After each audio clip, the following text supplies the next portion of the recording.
Calendar बदलो, संस्कृति नहीं। भारतीय संस्कृति में समय की गणना केवल तारीखों का हिसाब किताब नहीं रही, बल्कि यह प्रकृति, ऋतु चक्र, कृषि, समाज और आध्यात्मिक जीवन का सजीव आधार रही है।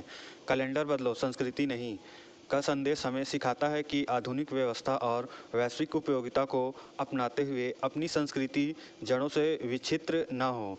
परम पूज्य संत श्री आसाराम जी बापू अपने प्रवचनों में बार बार स्मरण कराते हैं कि 1 जनवरी को केवल कागज का पन्ना पलटता है, जबकि भारतीय संस्कृति का वास्तविक नववर्ष चैत्र शुक्ल प्रतिपदा से आरंभ होता है, जो प्रकृति के नवोदय से जुड़ा है।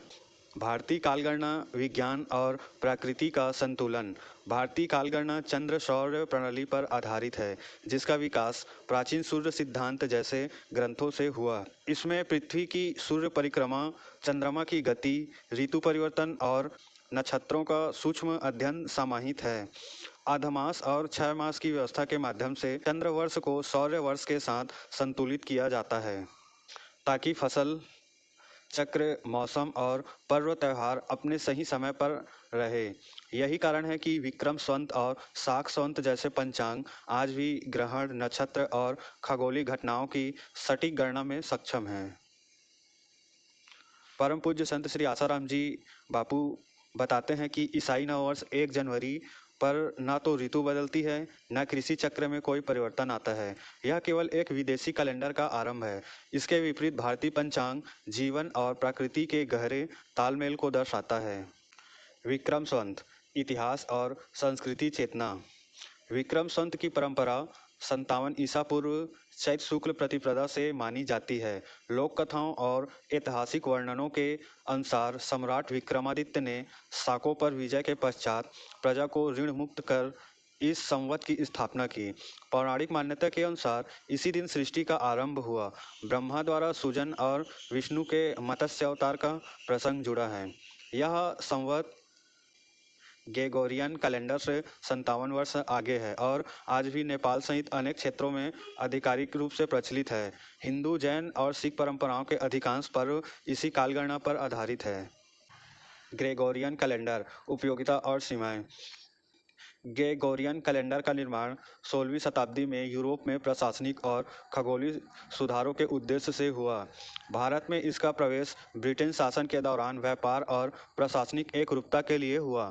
स्वतंत्र भारत ने शाक संवत को राष्ट्रीय कैलेंडर का दर्जा दिया, परंतु व्यावसायिक और वैश्विक संपर्क के कारण ग्रेगोरियन कैलेंडर का उपयोग जारी रहा। समस्या कैलेंडर के उपयोग में नहीं, बल्कि उसे संस्कृति पहचान पर हावी होने देने में है।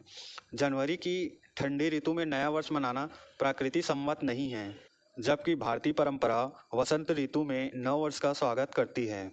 चैत्र शुक्ल प्रतिपदा को ही हिंदू नववर्ष मनाया जाता है। उत्तर भारत में यह हिंदू नववर्ष, महाराष्ट्र में गुड़ी पड़व और देश के अन्य भागों में विविध नामों से मनाया जाता है। इसी दिन से चैत्र नवरात्रि का आरंभ होता है, जो आत्मशक्ति, संयम और साधना का प्रतीक है।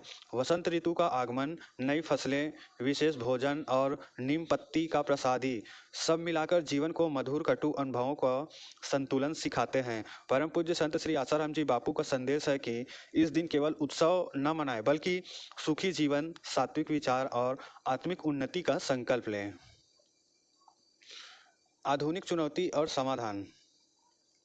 आज 31 दिसंबर की पार्टियां और बाजारवाद युवा पीढ़ी को आकर्षित कर रहे हैं, जिसमें पारंपरिक पर्व, भाषा और वेशभूषा उपेक्षित होती जा रही है। आयुर्वेद और भारतीय जीवन दृष्टि रात्रि जागरण और भोगवाद से सावधान करती है। इसका समाधान सरल है। ग्रेगोरियन कैलेंडर का उपयोग व्यापार और प्रशासन के लिए करें। पंचांग को संस्कृति, संस्कार और पर्व के लिए अपनाएं। डिजिटल ऐप्स, आधुनिक साधन और शिक्षा के साथ पंचांग का ज्ञान जोड़ें, ताकि नई पीढ़ी आधुनिक भी बने और अपनी जड़ों से भी जुड़ी रहे। भारतीय कालगणना केवल अतीत की विरासत नहीं, बल्कि विज्ञान और अध्यात्म का जीवंत संगम है। कैलेंडर बदलो, संस्कृति नहीं का संदेश हमें यह याद दिलाता है कि प्रगति का मार्ग अपनी जड़ों को मजबूत रखकर ही तय किया जा सकता है। जबकि संस्कृति सुरक्षित रहेगी, तभी आधुनिकता भी संतुलित और सार्थक बनेगी। हरिओम।